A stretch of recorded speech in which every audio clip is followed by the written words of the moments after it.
I have the privilege of introducing my colleague, Lawrence Foster, who is in the School of History, Technology, and Society at Georgia Tech, and he will be facilitating this panel.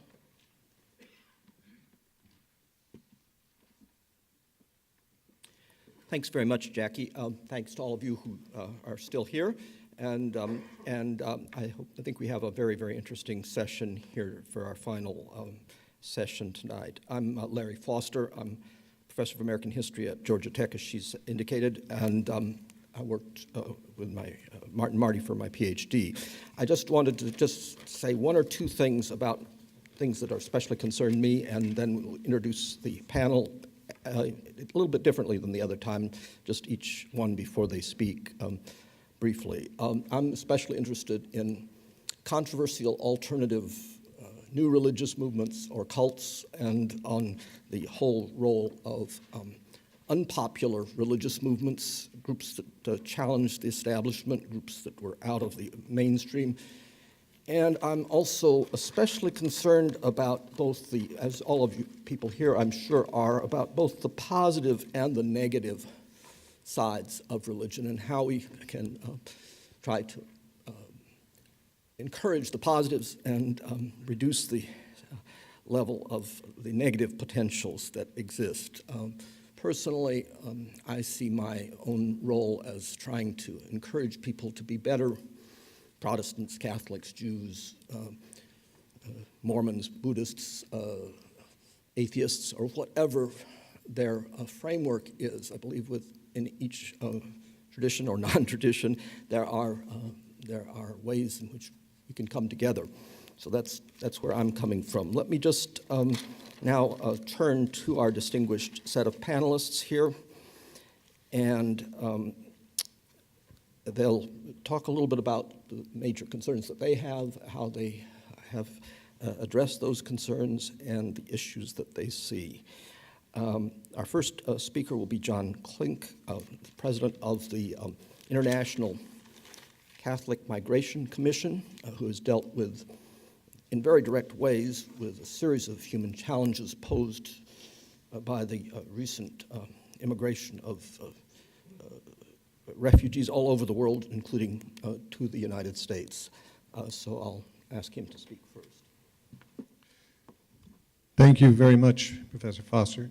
And thank you very much for including me in this extraordinarily needed reflection on how to enhance compassion, how to carry forward compassion in a multi-faith world and environment. As our time is very limited, I wanted to speak to you, especially to the young people, from the heart, and to address straight on one of the major issues that we're facing at the moment globally from a compassion point of view, which it's the elephant in the room, which is what is happening in the Middle East. And I happen to be very much involved in that because of we deal with refugees. We have offices in 4 different countries in the Middle East. And the Icmc, the International Catholic Migration Commission, just to give you a bit of background, is the commission of all of the bishops' conferences, the Catholic bishops' conferences of the world, on issues of migration. And we were founded in 1951 to take care of the refugees who were emanating from primarily from Europe at that point, after the conflict had ended. And we have helped over 1 million refugees come over to the United States alone since that time. And so I've had the opportunity to work in a variety of different contexts. I've worked in Islamic, Buddhist, Voodoo, and obviously Christian cultures. And but I think that this symposium is probably even more timely than anyone would have ever wished, given what's happening in the Middle East.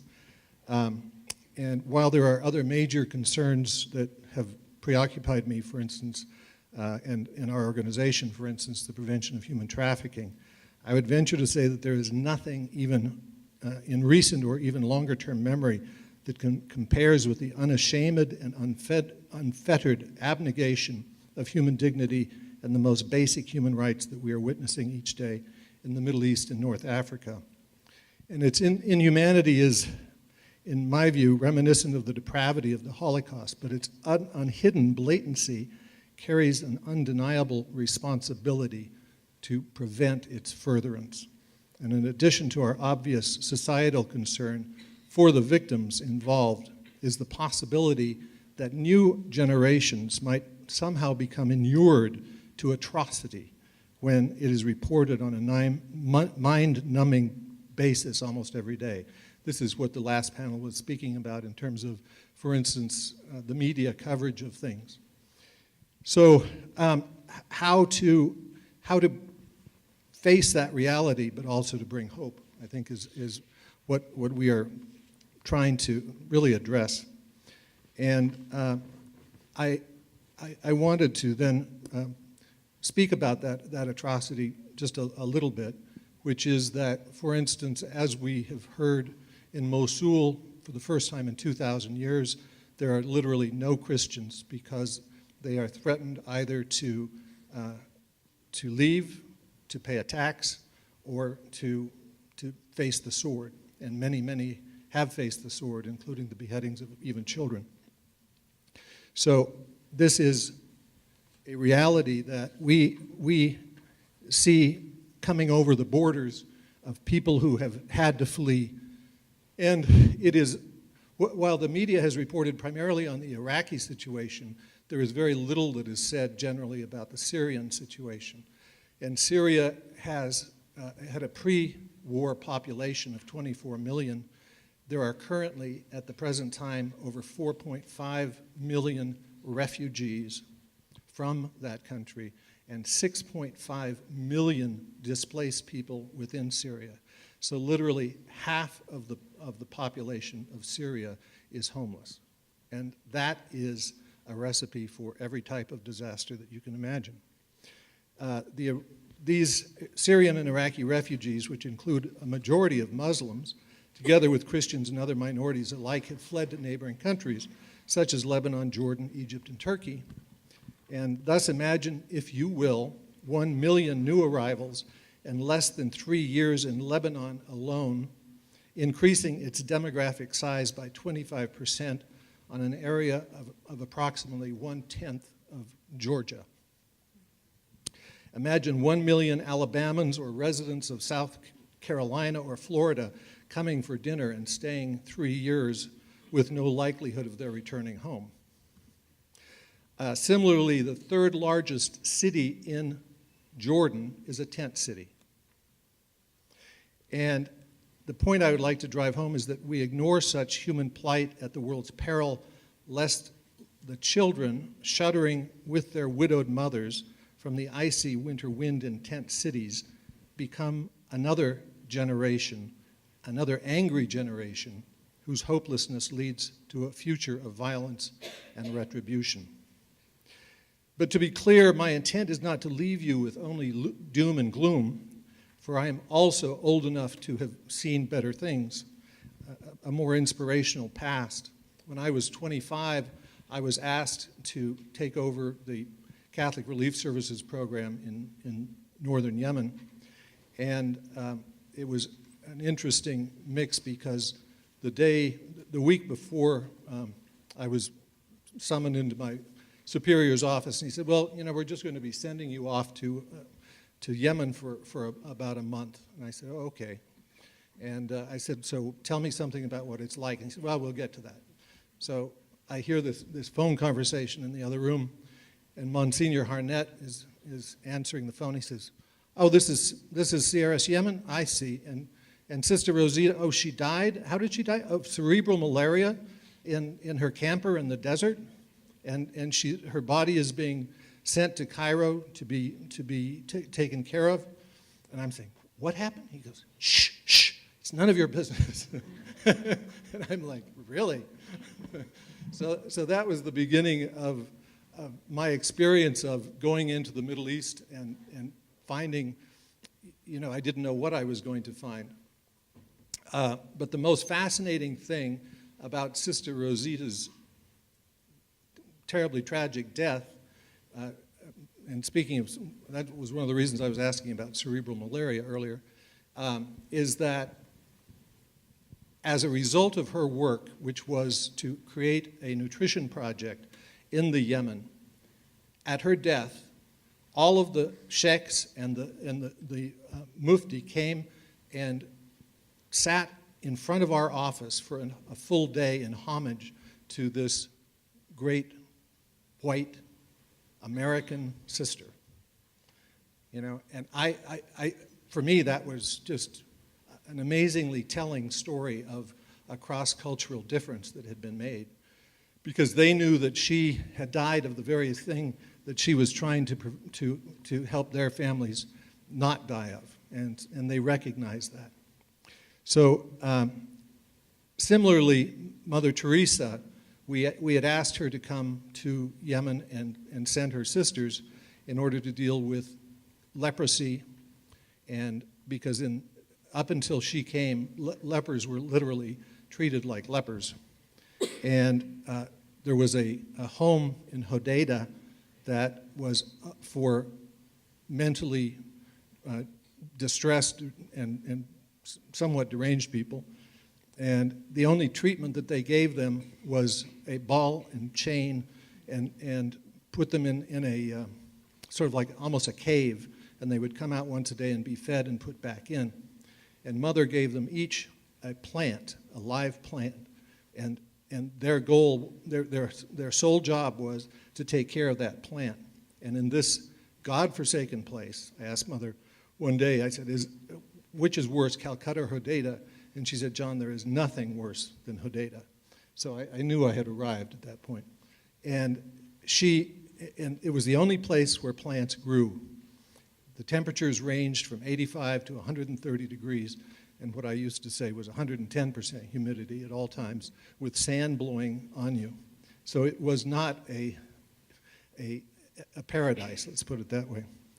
And she was able to do these things with the absolute approval of the government, and they welcomed her, you know. And this, therefore, last week when Yemen fell, I was horrified to think that sort of good work probably cannot continue. And one of the things that I wanted to mention about Mother Teresa is that she was born Agnes, and so she took the name of Teresa, and I had never realized why that was, and so it was in honor of Saint Teresa of Lisieux. And we were speaking earlier about mentoring and about the Martin Luther King being influenced by people who had come before him. And Mother Teresa wanted to take the name of Teresa because of Saint Teresa of Lisieux. And it is, in her great philosophy, she did what is called the little way. And her simple philosophy is that it is the littlest of things, the spontaneous offering of even tiny but frequent kindnesses that are lived each day that can lead to oceans of spiritual awakening. And St. Teresa rarely, if ever, left the convent, which she entered at 17. And she described herself in the humblest of terms, and she only lived to be 24. But despite the simplicity, but because of it, we were talking about the need for humility, she was canonized only 28 years after her death and was subsequently made one of only 4 women in history to be made a doctor of the Catholic Church. As Mother Teresa related, I chose Therese as my namesake because she did ordinary things with extraordinary love. So Mother Teresa, as an example of her humanity, there I was, and I was supposed to only be there for a month, and I kept getting extended and extended and extended. And so after Mass one day, she said, so you're a young man, do you have a girlfriend? And I said, yeah. And she said, well, where is she? And I said, she's in Rome. And she said, well, how do you communicate? And I said, well, with great difficulty. And she said, well, I'm going to Rome on Saturday. Why don't you write some letters to her, and I'll take them. So I still don't think my girlfriend believed me when I told her who the postman was. But I bring these points of human compassion as an offering for us to consider as we contemplate, amongst other things, the tremendous challenges the world currently faces, many of which I am convinced have arrived on the coattails of an addictive instant communications, which all too often portray only decadent offerings that offend a religious mind. Again, what we were speaking about a bit earlier. While I hope that with the extraordinary intellectual capacity gathered at this symposium, we may truly plumb some practical next steps to alleviate the current sufferings of so many, I would like to leave a couple further suggestions, again, primarily to the young people. The first is to begin a life richly lived today. In a world of addictions, I would encourage a new addiction, which is a habit of kindness in the footsteps of Mother Teresa and her hero, St. Teresa. While you appropriately mull your personal decisions as to how best to dedicate your lives, as you leave this building and when you wake up tomorrow morning and subsequently each day as you follow your life vocation, it is a sure bet that consistent acts of kindness will lead invariably to a life of compassion. And to aim for heroic acts becomes paradoxically meaningless without first aiming for a habit of selfless love, which constitutes a silent and humble heroic life foundation. And secondly, in a world where the internet serves to call new generations to either hatred or love, I would submit that one of your great challenges is to reach out before ISIS or the next demagogues do, to bring compelling alternatives to your contemporaries at home and abroad who thirst for hope. Your clear and present challenge as tomorrow's leaders and witnesses to hope is to crack open seemingly firmly shut doors in your own homes, your own schools, and around the world to create a global culture of compassion that you can proudly leave to your children and grandchildren. Thank you. Thank you so much. That's very moving. Let's next turn to Rosetta Ross, professor of religion at Spelman College, who has participated in both academic and hands-on efforts to broaden the field of cross-cultural and cross-religious understanding, especially in the areas of Black women, religion, and civil rights. Thank you. I want to begin by expressing gratitude for the kind invitation to join this conversation, which I think, as a scholar of religion, is very important, especially in view of the dynamic ways that religion relates to social, political, and cultural life. I'm going to do something similar to the panel before, and that is to talk about what I do as a teacher at Spelman College. But before I describe some of my teaching methodologies, I want to talk about the Spelman context a little. Spelman is a historically Black liberal arts women's college where a tagline on our website reads, "A choice to change the world."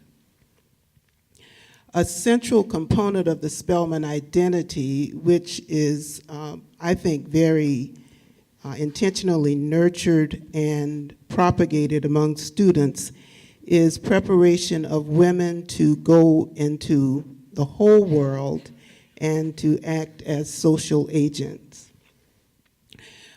A sentence from the mission statement reads that Spelman empowers the whole person to engage many cultures of the world and inspires commitment to positive social change. And this tagline, "A choice to change the world," and the mission statement, which is stated in several places in several ways, has become so significant that it kind of infuses our curriculum. So what I would like to do is talk about how we in religious studies integrate this notion of choosing to change the world and Spelman's preparation of women for the whole world and cultural relevance in the study of religions. So the program of religious studies at Spelman advances the notion of changing the world, and this is also the connection that I make to compassionate leadership in a multi-faith world, by looking at religious diversity and privileging it. And moreover, in keeping with the central framework in religious studies, we do pay attention to the reality that although in African American communities, the predominant number of persons are Christian, there is a recent more than 60-year history of a significant cadre of Black people who practice Islam, in addition to the reality that there were Muslims here in the beginning of this country, Muslims from Africa. What's also true as we think about the context of teaching religion in a women's college, an African American women's college, is that in spite of the privileging of Christianity among African Americans and the number of persons who are Muslims, is that there also is a growing number of persons who are of African descent in this country who practice a variety of other religious traditions. So attending to diversity is not only something that we are doing in relationship to the Spelman mission, but it's also considering the realities in African American communities. So in the study of religion, we have made a commitment to multi-religious analyses in all of the classes that do not study a specific religious tradition. So courses such as Women and Religion, Religion and Sexuality, and Introduction to the Study of Religion, the course that I'm going to talk a little bit about more, all include multi-religious analysis. In addition to this, we embrace a pedagogical principle that encourages students to consider emergent and evolving problems in the study of religion. We do this because it pushes students away from looking at one religious tradition as a way of thinking about what religion is. And finally, we include an experiential element in the program's core and second level courses, which seeks to ensure that student engagement in observation and empirical analysis is an element of what they encounter in our religious studies courses. So I want to talk specifically about 3 examples from the Introduction to the Study of Religions course. So in regard to multi-religious analysis, the title of this course, Introduction to the Study of Religion, is intentionally distinguishing it from a course that often is taught in religious studies programs, and that is Introduction to World Religions, or simply World Religions. The course Introduction to the Study of Religions does not include a singular goal as acquainting students with diverse religious traditions. That is a part of what we do, but what we centralize instead is student engagement with theories and methods in the field in order to open their eyes to the wide world of practices and institutions and organizations that are identified as religions. There is an element of the course wherein I teach students about different religions and different traditions in order to help them see how religion is studied. And when we do this, we always include native traditions and African-derived traditions for reasons that I hope are obvious. In addition to native traditions and African-derived traditions, we study 2 or 3 other religious traditions. In all instances, the purpose is, or what we include is examination of diverse perspectives within religious traditions, women's roles and statuses, and the realities that all religions evolve over time. In looking at emergent and evolving problems in the study of religion, one of the first conceptual assignments that we have in the intro course is to have students recognize that in the field, the term religion is actually problematized. That means we ask them to consider what it means to define religion and actually the problem of developing a single definition of religion. A significant element of problematizing the concept religion is to note that it is a term that is useful heuristically, but to stress that the word has limits, especially in view of the modern tendency to equate religion with Christianity and to make Christianity a measure of what religion is. A second issue that we consider in studying religion is to have students explore what it means for persons to study religion. So we do this by having them look at a case of two persons studying religions and noting the difference between practice and observation. By analyzing the difference between practice and observation, we're able to note that there can be sometimes troubling outcomes when a person is unable to see the significance of setting their own perspective alongside other perspectives without privileging one or the other. A third element is the experiential learning in the introduction to the study of religion, and there are two assignments that require students to function as emerging scholars of religion. One of these is a mini ethnography that occurs twice each semester, wherein all students, as a part of a small group, attend an observance at a temple or a mosque or a monastery or compound of a tradition that they are unfamiliar with. Because we have a large percentage of students who are Christian, what this means is that most students do not visit a context that's Christian. To facilitate this, I ask students to consider diversity within the metro Atlanta area by developing a list of potential sites, and I give them explicit instructions about how to contact sites in preparation for their visits. Many students express initial hesitation and apprehension about doing this, and what happens in the process is that although they are hesitant and actually afraid, when they go and are welcomed and come back and reflect on what has happened, they describe the apprehension, but also describe what has happened and they're overcoming it. And although this is a simple assignment, it ends up being what is probably the most significant turning point in the course, because as a result of it, students overcome their fears, their presuppositions, their considerations of alterity, and any number of other things that prevent them from thinking and engaging persons in religious traditions other than their own, usually Christianity, more easily.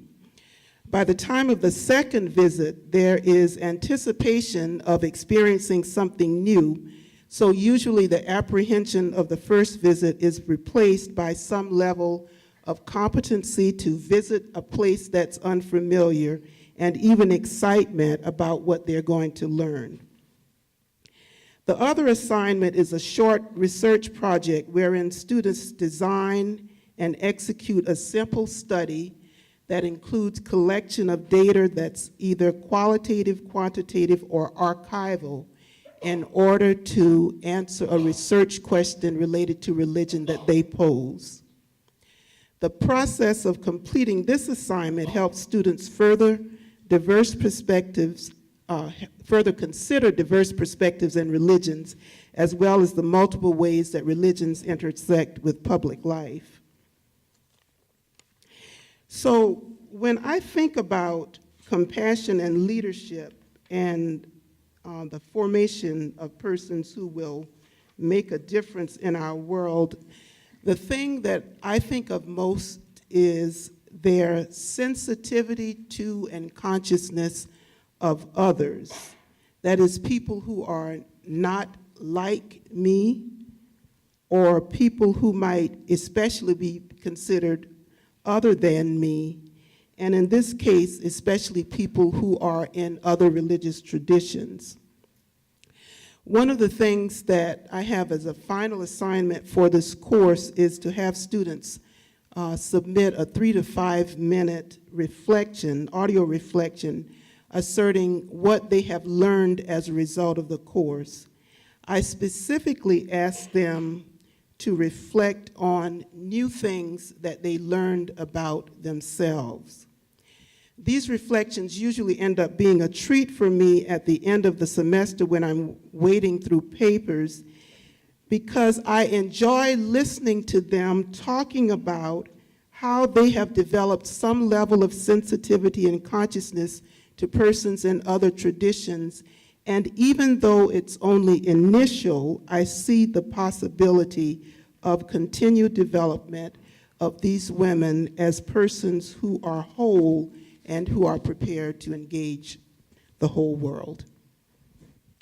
Thank you very much. That is quite an important, thoughtful discussion. Our next speaker, Consuelo Campbell, is Associate Director of the Mental Health Institute Initiative in Liberia with the Carter Center, and she'll share with us some of her concerns in social action and policy, as well as her role, I guess, maybe mention at least her role as an ordained minister engaged in pastoral care and counseling with the First Baptist Church of East Point, which is not Southern Baptist, right? That's right. Good evening. My name is Consuelo Campbell. Again, I'm with the Carter Center, and I will start by saying that I am the daughter of a Catholic mother, the daughter of an Episcopal father, the granddaughter of a AME, African Methodist Episcopal, and my grandmother, and the granddaughter of a Baptist grandfather, the great-granddaughter of a Presbyterian minister, and the great-granddaughter of an AME elder. And I am now a Baptist minister, so have compassion on me this afternoon. So I start with that because we individually are all products of the people that we come from, and they, in some way, shape, or form, influence and shape who we are as individuals. And so we are not just one being or one being that thinks one certain way, but we are kind of a culmination of all these complexities. And so I wanted to start by saying that because I think the conversations that we've been having this evening and this afternoon are a reflection of those things, that we aren't just these unifocused or one-dimensional beings, but we are the collectiveness of all of those things. But as we give thought to faith, compassion, and leadership, I believe that there are 3 things that they share, 3 common threads. And so I would like to share those with you from my perspective. And that one of the common threads is that they require the practitioner to embrace a theology in the sense, or ideology in the sense of faith, someone else in the sense of compassion, and something other than self in terms of leadership. And these, we think of ourselves, or we have to think of ourselves as something, that there is something greater than who we are. So that when we think about this, that we are, in order to practice these things, you have to believe that there is something greater than oneself. And then a second thread that I believe is that they are all action-oriented. They're verbs. They are verbs. Faith requires not just having a set of beliefs, but being compelled by those beliefs to do some good works or good deeds. And that compassion is not just having feelings of sympathy, but responding to the inner movement that engenders mercy and empathy to others. And then lastly, leadership is not based on the acquisition of knowledge and skills, but having the fortitude and ability to do something with those gifts. And so as we think about the context of the conversations that we're having this afternoon and this evening, I've been thinking about the conversations that we've had and trying to kind of compartmentalize them, because that's kind of what I do as who I am. but seeing that they are connected in some way because of those threads. But thirdly, I believe that when you practice these three things, that there is a mutual benefit. That when we extend ourselves to others within the spirit of these three things, that there's a mutual return. And as we often say in ministry, when we minister to others, we end up being ministered to.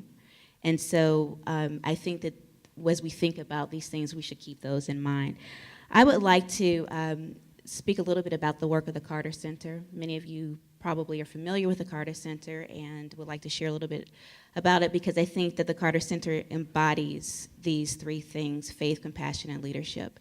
And the Carter Center was founded 30 plus years ago by former President Jimmy Carter and First Lady Rosalind Carter.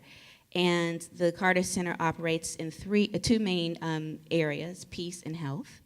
And we are in the world, all over the world, in 80 plus countries, doing all kinds of things, from ending river blindness to addressing trachoma to working in providing election monitoring, democracy, allowing women to have access to information, access to justice. So we're doing all kinds of what I'd like to think of cool things, but God's work, I would like to believe.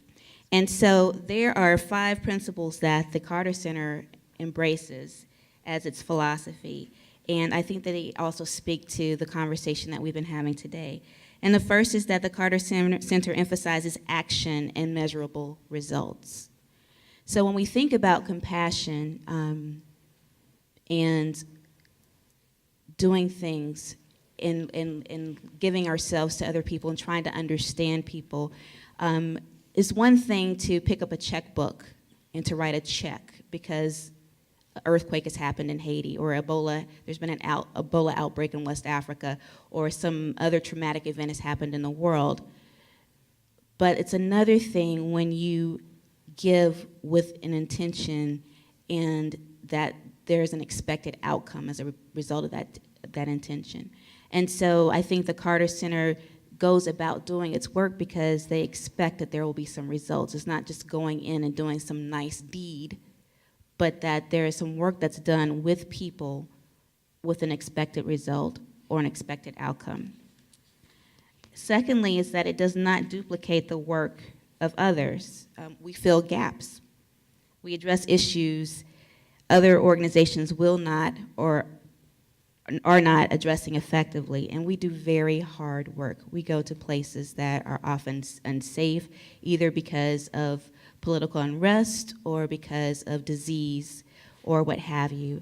And so that takes a certain amount of faith. It takes a certain amount of commitment, leadership, compassion in order to do that work. Thirdly, it addresses difficult problems and recognizes the possibility of failure as an acceptable risk. Risk in and of itself speaks to courage, and from a Christian perspective,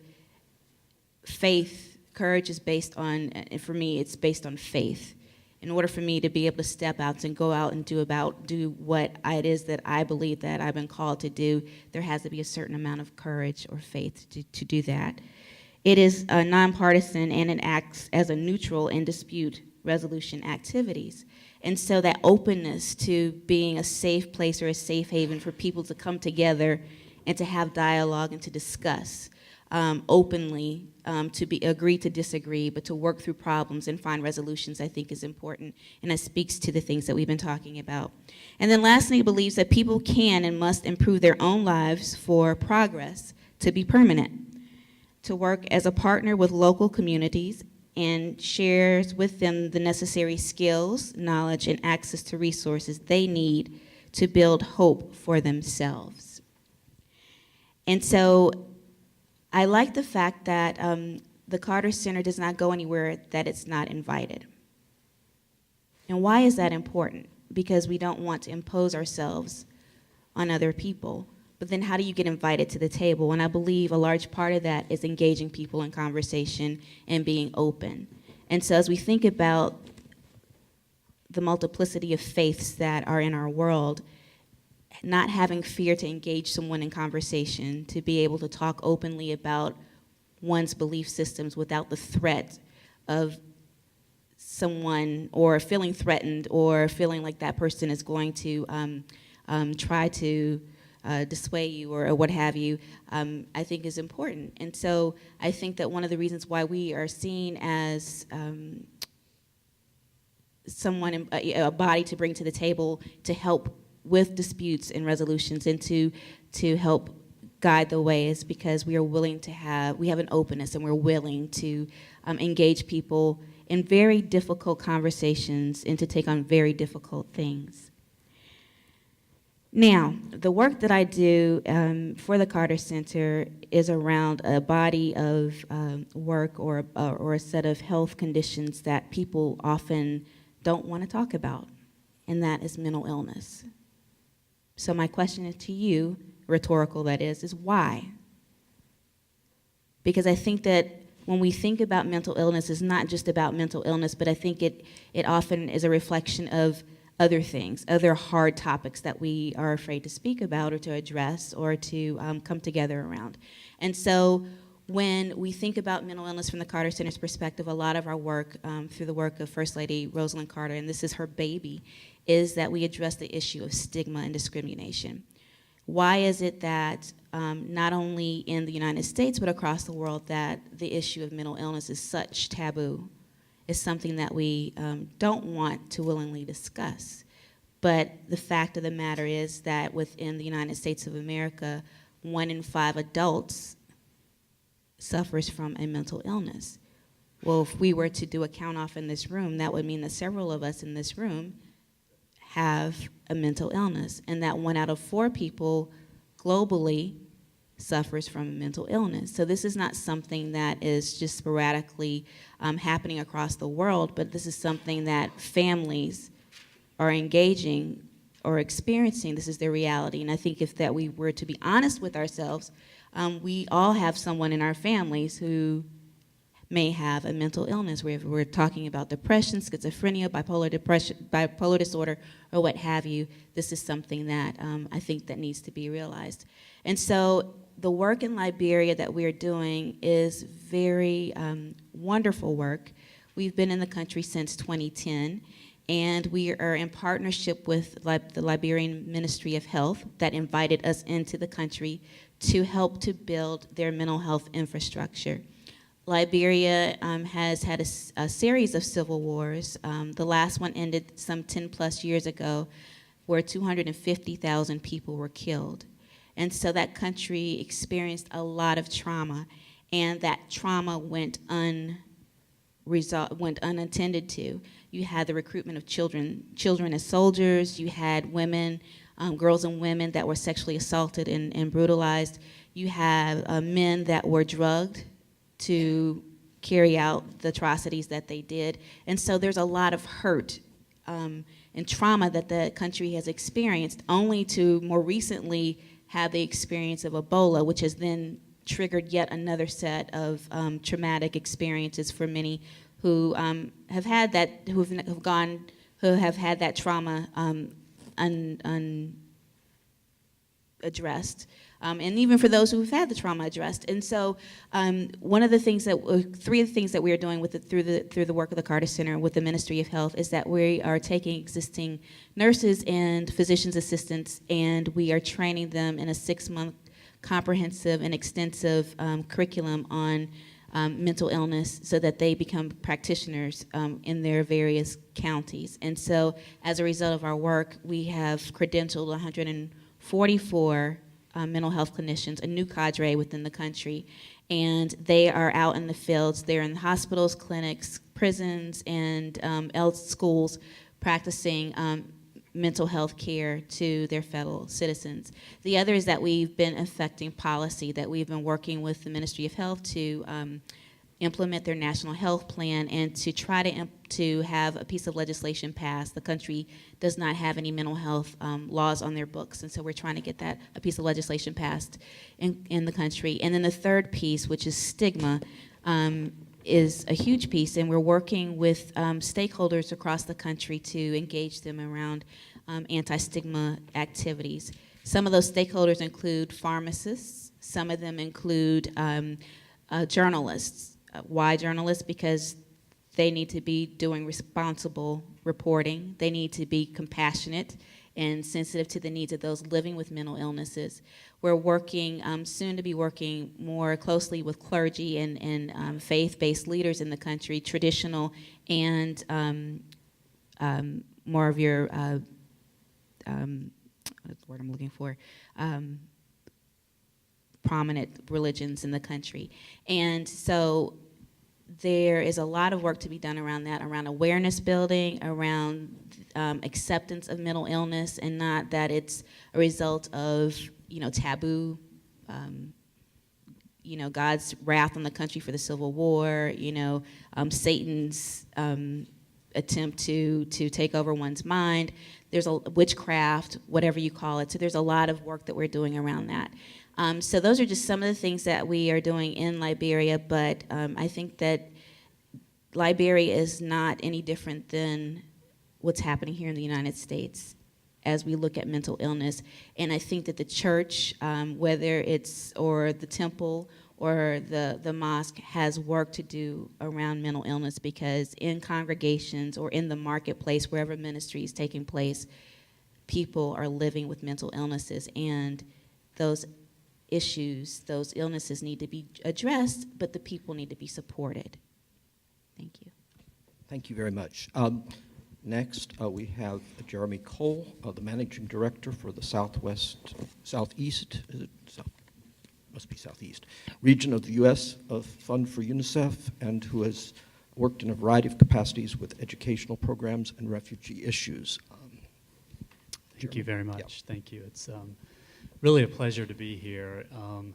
I met Dean Royster in a partnership we built in bringing Ismail Bea to Atlanta a few months ago, a former child soldier from Sierra Leone, and I had the pleasure to spend the day with him and talk about someone who exhibits the qualities of compassion and leadership. It was really incredible.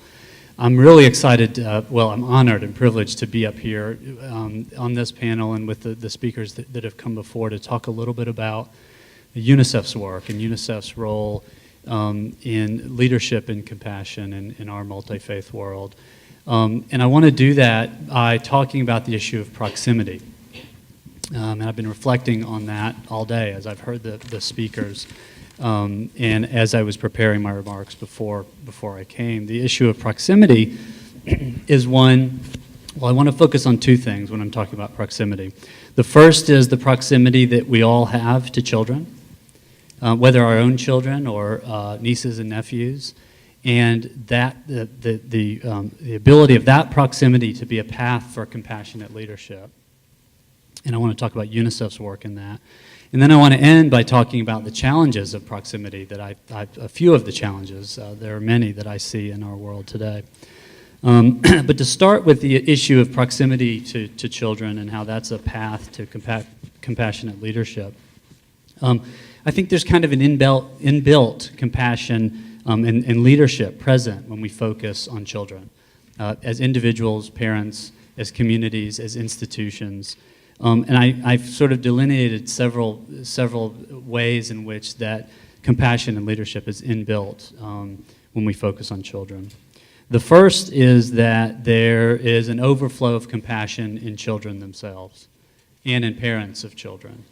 And I'll tell two stories that illustrate that, both from our CEO, who wrote a book called I Believe in Zero and talked about her trips to visit UNICEF's work around the world.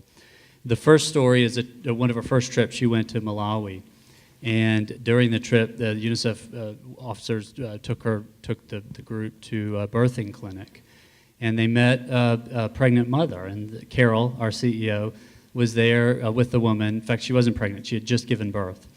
And she was there with the woman, and they didn't speak the same language. They had an interpreter, and she was a little nervous. What do I say to this woman? We're in rural Malawi. So she said, the first question that came to mind was, is this your first child? And the woman looked back at her and said, it's the first one that survived. And so that, of course, struck Carol deeply. And they continued their conversation. And Carol learned that this mother of a newborn baby girl had gone into labor in the fields 4 hours away. And when she had gone into labor, she had started walking because she knew there was this UNICEF-supported clinic. And she arrived and gave birth after walking in labor for 4 hours. And Carol tells the story about her own birthing experience with her own children and being, going to a hospital in New York and having her nightgown ready and just all the organization that she went through. And this woman went into labor in the field, walked for 4 hours and went into labor, gave birth to her daughter. And the end of the story is that the mother started crying and said, I've learned that I have HIV/AIDS and my baby does as well. It's been transmitted to my girl. And so Carol said, well, is there something we can do about that? And the woman said, well, luckily this clinic has medications that can help my little girl. And so Carol said, well, that's great. Are they going to give you like a month's supply or 3 months supply, however much you need? And she said, well, they've asked that I come back every day. They don't want to give out, there's a policy to not give out medicines for a 3-month period. So I have to come back to the clinic every day. And Carol said, how are you going to do that? And she said, I'm going to walk every day the 4 hours to give this medicine to my baby so that she survives. That's compassion, and that's compassion that parents have for their children that we should tap into. The other story she tells is of a trip recently to Jordan, where she visited a refugee camp in Jordan. And of course, its conditions are very, very challenging. And she was seeing refugees arriving from Syria in just destitute conditions. Families and young children, some of whom had died along the way. And she meets a young boy, an 8-year-old boy, who's clearly hungry. And she has a little bit of food in her purse, a cookie, I think it was. And she thinks, well, the least I can do is give this young boy who's starving and who's just fled from Syria to this refugee camp a cookie, the one cookie I have. So she gives it to this starving 8-year-old boy. And, you'd think he would just gobble the cookie when he got it because he was hungry, and she could tell he was hungry. Instead, what he did is he broke the cookie in half, and he walked over to his little baby sister, who was 3, and he gave the other half to his sister. So both of those stories really illustrate the overflow of compassion that already exists in us as humans, particularly as parents, and particularly within children. And that's why I'm proud to work in an organization like UNICEF, because we've focused for so many years on children. So that's the first thing. There's this overflow of compassion. The second thing is that focusing on children allows us to focus on a nonpartisan issue. From the beginning of UNICEF's work, children have been above the political divide. We were founded in 1946 after World War II. And UNICEF said, and many other international organizations said, we're going to feed the German children just like we're going to feed the British children. There are children who are hungry and we need to feed them. And that tradition has continued ever since we were founded, being politically neutral. What that allows us to do is things like broker ceasefires for a day in conflicts, where we can go in and get supplies in, desperately needed supplies for children and families. So focusing on children gets us above the partisan divide. It also allows us to focus on the least among us, which is obviously something that cuts across all the faiths. When you focus on children, you're focusing on, those who are most vulnerable in our world. And, if you think about the number of children, we talk all the time about the number of children, the child mortality rate, global child mortality rate, which today is 17,000 every day. So every day, 17,000 children under 5 die from preventable causes. That number represents great progress, actually, because only 20 years ago it was 35,000. So we've cut the number in half. But still, of the 17,000, 44% of those are newborn babies in the first 28 days of their lives. And so when we focus on children, we can focus on newborn babies who are the most vulnerable. We can focus on girls who in many cultures are the most vulnerable. And we're focusing on those children who are living in extreme poverty all around the world. Of course, another thing, focusing on children requires us to focus not only on today, but also on tomorrow. So we feed a child today, but if we are really thinking about children and policy for children, then we're thinking about what we all want, which is a world that's better for our children than it was for us. And so keeping that focus allows us to, that's a key quality of leadership generally, is focusing on the future as well as the present. Of course, it also, focusing on children allows us to focus on the whole child. And that's what UNICEF has always done. We don't want to save a child from measles only to have them die of HIV/AIDS. And so our work is holistic in nature. And we work to figure out what the problems are that children are facing, and we work to try to solve those problems. And that means physical health, but it also means mental health. It also means spiritual health, and we work in all of those areas. The last thing is focusing on children, as UNICEF does, requires leadership across the public sector, the private sector, and civil society. And I think in the context of this discussion today, I would focus on our work with civil society, and in particular with faith communities around the world. The international development community has learned lessons over and over and over that you can't go into a community uninvited and impose solutions on people. There's story after story of building latrines for people who didn't have latrines, and you go back a year later and the goats are in the latrines, or they're using it for a storage facility because you haven't engaged the local community in your work. And so we at UNICEF and many other organizations engage local communities and engage faith communities. An example of that today is in Pakistan, where there are health workers being killed, as I'm sure you've seen in the news, for delivering polio vaccine. Now, Pakistan is one of 3 countries where polio remains endemic, and we're so close to eradication. But we have forces, many of them religiously based, that are convincing people that the polio vaccine, and we heard about this earlier in northern Nigeria, that the polio vaccine is killing people. So one of our strategies is to work with local imams to convince them that they need to go to their congregations and tell them that it's okay to give these polio vaccines. So that's my first big point, is that focusing on children is a path to compassionate leadership. I want to finish by talking about the challenges of proximity that I see in our world today.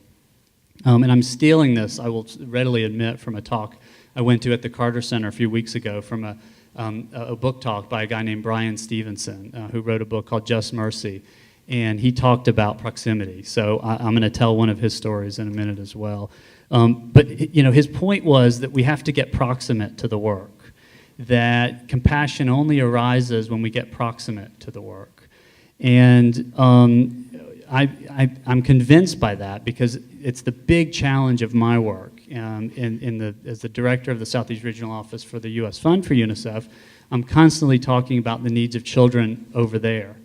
And people oftentimes glaze over when you talk about those needs. And so I'm always thinking about, how can I get people proximate? Because when you get people proximate to the fact that 17,000 children are dying every day from preventable causes, they take action. Now, here's the challenge. The challenge, in my mind, is that our media-driven and technology-driven world gives us this veneer of proximity. We think that we're close to these other cultures and these other places because we see videos of them and we see images of them. The problem is that if we're not media literate, then we don't understand that those images that have been presented to us represent a string of choices from the people who have made those images or videos and they have embedded assumptions about the world that we may or may not know about. I was talking about Iran earlier. I did a paper when I was in graduate school on Iran and images of Iran over a 30-year period since the revolution there. And all of the images are of these angry ayatollahs. Every time there's a story about Iran, that's sort of what you saw. But then there's this whole other Iran. There are movies, of course. There's great film industry in Iran that shows the complexity and the diversity of of the country. But if you don't have media literacy, and your only interaction with Iran is the media, then you're going to think it's filled with these angry, ayatollahs. And so, this proximity is an issue because we think we have it more than we do in this technologically driven world. And I think one of the solutions to that is that media literacy has to be a core component of what it means to be a literate person in our world today. So I will finish by saying that I'm just convinced that proximity is really one of the best solutions to creating compassionate leadership in our world today. The story from Bryan Stevenson that I'll tell, and another one about Ebola that I just read, and then I'll finish with a personal story. Bryan Stevenson talks about going, he represents an attorney in Alabama, and he represents children and also individuals, adults facing the death penalty. And he talks about, he has a story in his book about visiting a young 13-year-old boy who's one of 3,000 children in our country who have been condemned to live in prison their whole lives for crimes that they've committed as children. And we're one of the only industrialized nations that does that, where we have so many children who will never see the light of day. So he represents these children. He went to see one of this young man who was 13 years old who had killed his stepfather. His stepfather had beaten his mother repeatedly for months. And one day he just decided enough was enough, and he shot him. And so he went to visit this young man to meet him and talk about the case and how they could present the case in court. And the young man just sat there, still stone-faced, didn't say a word. And Bryan kept asking him, I can't help you unless you talk to me. What happened? Let's talk about your case. And he sat for an hour and wouldn't answer any of his questions. And then, Bryan tells the story that he got a little closer in his chair, physically closer. And he saw the boy sort of loosening up a little bit. And he got a little closer and a little closer, and he finally was shoulder to shoulder, and he put his arm around him. And the young man broke down and just started crying and lost it for like 30 minutes. And once he came to out of that, he started talking. And Bryan thought he was going to talk about this terrible crime and the guilt that he felt in killing his stepfather because he had admitted to it. Instead, he said, this is an adult prison, and ever since I've been here, the things that have happened to me, from the other prisoners, I can't describe to you, and it's broken me. And it's a rough story, but one of the points of the story